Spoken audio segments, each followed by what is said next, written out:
हाँ जी, क्या हो रहा है? यहाँ लाइटिंग फेस्टिवल शुरू हो गई है कोपेनहेगन में। ऊंचा बोलो थोड़ा सा।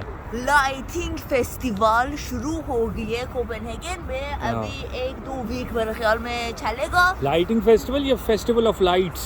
फेस्टिवल ऑफ लाइट और लाइटिंग फेस्टिवल को कोई फर्क नहीं, ये सेम है। अच्छा, ये कोई आप देख लिए एक एग्जाम्पल है उसका। हम लोग अभी कल जा रहे हैं। किस चीज़ की बिल्डिंग है? ये कोपेनहेगन का म्यूनिसिपैलिटी है। यहाँ पर डिफरेंट म्यूनिसिपैलिटी होते हैं। ये कोपेनहेगन का है। हाँ। ये बहुत पुरानी बिल्डिंग है, 1920 मेरे ख्याल में। अच्छा इसका मैंने अभी देख रहा था गूगल में। अच्छा नहीं वैसे अपने इंफॉर्मेशन के लिए। अच्छा और ये बहुत अभी वैसे की लग रही है। हम लोग डिफरेंट जगह सिटी में ये लोग लाइटिंग शो कर रहे हैं।